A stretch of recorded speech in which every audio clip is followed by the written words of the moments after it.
अस्सलामुअलैकुम नाजरीन कराम, नई वीडियो में आपको खुश आमदीद कहते हैं। इस वक्त इस्लामाबाद हाई कोर्ट ने इमरान खान के केस की समाअत सोमवार तक मुलतवी कर दी है और बहाना ये किया है कि इलेक्शन कमीशन का वकील अमजद परवेज़ बीमार हो गया है। आखिर क्या वजह है कि कभी ये टाउट जज आमिर फारूक बीमार हो जाता है और कभी वकील अमजद परवेज़? इस पर भी बात करेंगे कि इनका फर्दर प्लान क्या है इमरान खान को लेके, जबकि दूसरी जानिब आलमी डेवलपमेंट्स भी बड़ी अहम हुई हैं, उस पर भी मैं इस वीडियो में आज बात करूंगा। नाज़रीन कराम, इमरान खान के केस को लेकर आमिर फारूक ने एक नई कलाबाजी जो खाई है वो हमारे सामने है। एक ऐसा ड्रामेबाज जज जो किसी भी जगह रुक नहीं रहा, बल्कि एक के बाद एक नई सिचुएशन क्रिएट कर रहा है। अब इलेक्शन कमीशन के वकील अमजद परवेज़ एडवोकेट के मुआविन वकील अदालत में पेश हुए हैं, जबकि अमजद परवेज़ बीमारी का बहाना बनाकर पेश नहीं हुए। अमजद परवेज़ के मुआविन वकील ने अदालत से कहा कि पिछले 8 माह से हमने इल्तवा नहीं मांगा, डॉक्टर ने बेड रेस्ट तजवीज़ किया है और मेरा वकालतनामा इस केस में नहीं है। इस पर आमिर फारूक ने कहा कि सज़ा मौतली की दरख्वास्त अब क्रूशल स्टेज पर है। 15 से 20 मिनट में दलाइल मुकम्मल हो जाने थे। जुमे को डीबी नहीं थी, हम केस को पीर तक मुलतवी कर सकते थे मगर नहीं किया।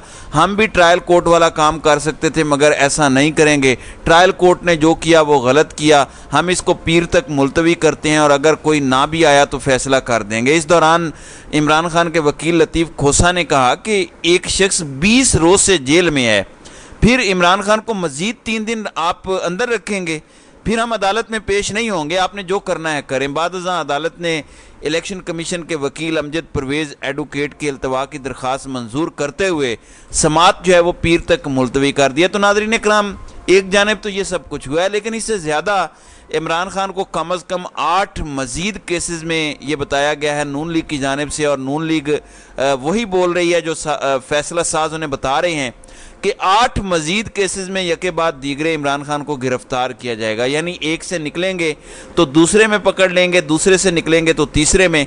तो इस तरह इमरान खान को कई माह तक जेल से बाहर नहीं आने देना।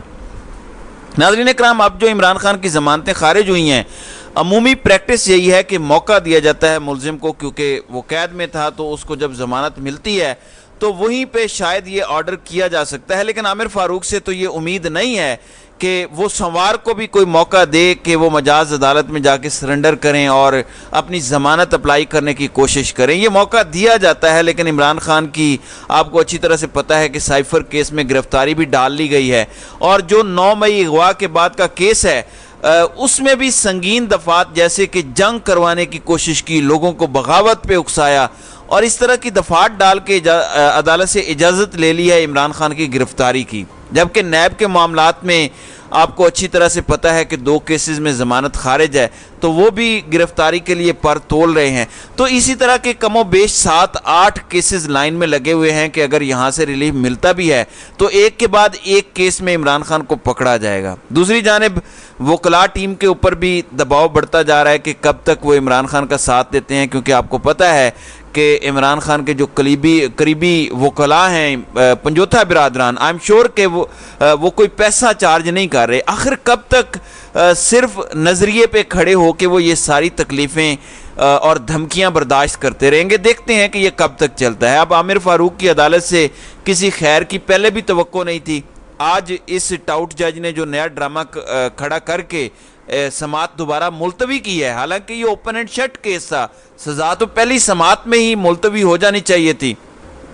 अब आमिर फारूक इस केस को मंडे पे ले गए हैं। अब ये आगे स्टेट को भी इसमें इन्वॉल्व कर सकते हैं, क्योंकि इलेक्शन कमीशन के वकील अमजद परवेज़ ने पिछली समाअत में यही कहा था कि क्योंकि वो स्टेट के कैदी हैं तो स्टेट को भी बीच में फरीक बना लिया जाए। हालांकि उनका कोई मकसद नहीं है, ये केस है, इनको देखना है, इसकी सज़ा मुअत्तल करनी है। तो आमिर फारूक अब आगे 2-3 काम कर सकते हैं, स्टेट को भी नोटिस दें और आगे बुला लें। अब आगे 2 दिन छुट्टियां हैं, तो ये जज पूरी तरह से उन लोगों को फैसिलिटेट कर रहा है जो इमरान खान के मुखालिफ हैं।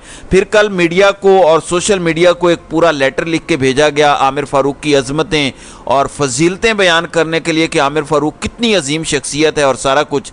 تو یہاں سے پتہ چلتا ہے کہ اس کو کنٹرول کون کر رہا ہے, کیونکہ جب اس طرح کی چیزیں لکھ کے باقاعدہ پہنچائی جاتی ہیں اور آرڈر ہوتا ہے کہ اس پر بات بھی کریں, تو اس کا مطلب ہے کہ بندہ بڑا ضروری ہے مستقبل کے پلانز کے لیے. مستقبل کے پلانز کیا ہیں کہ عمران خان کو سنگین ترین مقدمات میں سزا دینی ہے اور کسی قسم کا ریلیو نہیں دینا, سزا معطل بھی نہیں ہونے دینی, لٹکا کے رکھنا ہے سارے معاملات کو. اور عامر فاروق تو 2031 تک اسلام آباد ہائی کورٹ کا چیف جسٹس ہے, اس لیے کسی کو فکر بھی نہیں ہے کہ الیکشن 90 دن میں ہوتے ہیں یا نہیں ہوتے, قانون ٹوٹتا ہے نہیں ٹوٹتا.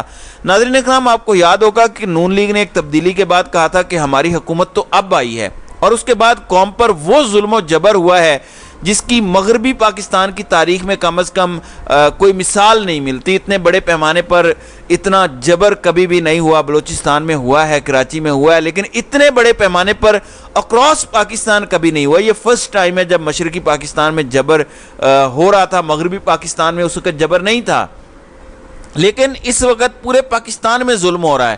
لیکن ناظرین اکرام, ابھی کچھ اطلاعات ہیں کہ اب یہ کہا جا رہا ہے کہ اصل حکومت تو تب آئے گی جب اپنا قاضی آئے گا. اب یہ انتہائی پریشان کن بات ہے ایک اس لحاظ سے کہ آنے والا قاضی اتنا کنٹروورشل ہے. دوسرا, اگر ایسا ہوتا ہے تو یہ جو رین آف ٹیرر ہے یہ مزید بڑھے گی.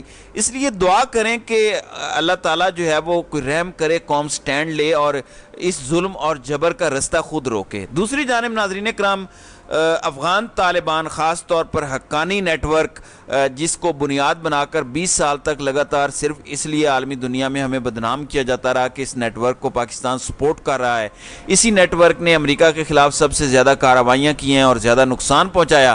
آج ناظرین اکرام, اس کے acting minister, interior minister Siraj uddin Haqqani نے بہت بڑا انکشاف کیا ہے. میں آپ کے سامنے پڑھتا ہوں کہ انہوں نے کیا کہا. ان کی ویڈیو موجود ہے, آپ ڈائریکٹ بھی سن سکتے ہیں. ان کی سٹیٹمنٹ انگلش میں ٹرانسلیٹ کر دی گئی ہے اور میں آپ کو آسان الفاظ میں بتا دیتا ہوں. ایکٹنگ انٹیریئر منسٹر نے کہا کہ پاکستان کے افغانستان کے ساتھ کسی قسم کے کوئی مسائل نہیں ہیں, بلکہ پاکستان کے سارے مسائل ان کے اپنے اندرونی مسائل ہیں. پاکستان کے اندرونی مسائل حل کرنے کے لیے بیسیکلی ہم پوری مدد کرنے کو تیار ہیں اور اس کے لیے کوئی ٹائم لیمٹ بھی نہیں ہے. لیکن اگر پاکستان اپنے مسائل حل کرنا چاہتا ہے طاقت کے استعمال سے, تو اس سے ہمارے آپسی تعلقات یا حالات میں بڑا فرق آ جائے گا. پاکستان کو اپنے اندرونی معاملات پر غور کرنا چاہیے. اور اس سے آگے بڑا ہی بوم شیل انکشاف ہے, ذرا غور سے سنیے. وہ مزید ایڈ کرتے ہیں کہ جب پیس ٹاکس شروع ہو گئیں تو جو مذاکرات ہو رہے تھے وہ نتیجہ خیز لمحے پر تقریباً پہنچ گئے تھے, معاملات سیٹل ہونے جا رہے تھے. یعنی پاکستان میں جو دہشت گردی ہو رہی ہے اس میں مذاکرات تقریباً کامیاب ہونے جا رہے تھے کہ پاکستان میں حکومت تبدیل کی گئی اور پھر ملٹری لیڈرشپ بھی تبدیل ہو گئی. اس کے بعد پاکستان نے نئے تجربات کرنا شروع کر دیا اور اس کے بعد افغانستان کو بلیم کرنا شروع کر دیا گیا, افغانستان پر الزامات شروع کر دیے گئے. افغانستان کی بڑی خواہش ہے کہ پاکستان کے اندر تمام اندرونی معاملات حل ہوں. تو ناظرین اکرام, اب اس میں 2-3 بڑی اہم باتیں ہیں کہ عمران خان کے دور میں تقریباً مذاکرات کامیاب ہونے والے تھے اور ایک سسٹمیٹک طریقے سے سب ہتھیار واپس دے کے پاکستان کا آئین تسلیم کروا کے ری سیٹل کی طرف شاید معاملات جا رہے تھے. اس سارے سسٹم کو سبوتاج کیا گیا, عمران خان کی حکومت گئی اور اس کے بعد مراد سعید نے بھی بڑا شور ڈالا تھا کہ یہ ہتھیاروں سمیت لوگ کدھر دوبارہ پہاڑوں پر آ گئے ہیں, یہ ڈیل کا حصہ نہیں ہونا تھا, سب نے سرنڈر کرنا تھا, ہتھیار پھینکنے تھے, ریاست کی رٹ کو تسلیم کرنا تھا. لیکن ایسا نہیں ہوا اور اس کے بعد پاکستان میں دوبارہ دہشت گردی کی ایک ایسی لہر آئی ہے کہ یقین مانیں ابھی وہ حالات ہیں جو 2008-9 میں کہیں ہوا کرتے تھے اور ہم نے اپنی آنکھوں سے دیکھا تھا. مجھے اچھی طرح یاد ہے ایک ایسا ماحول بن گیا تھا کہ گلیوں سڑکوں میں جہاں تھوڑا سا بھی کوئی مشکوک بندہ لگتا تھا تو سارے لوگ گھبرا جاتے تھے, اتنے زیادہ دھماکے ہو رہے تھے.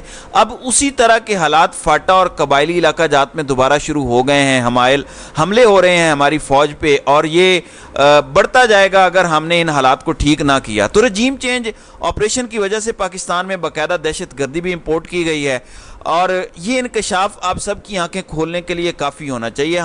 ہم تو پہلے سے ہی کہہ رہے ہیں کہ امریکی ڈالر لینے کے لیے بہت سارے اقدامات کیے گئے ہیں کہ امریکی ڈالر آئے گا تو پاکستان بچ جائے گا, جبکہ ہم یہ کہتے رہے ہیں کہ پاکستان کچھ عرصہ مشکل وقت گزارے گا اور اپنے پیروں پر کھڑا ہوگا تو ٹھیک ہوگا, ورنہ ٹھیک نہیں ہو سکتا.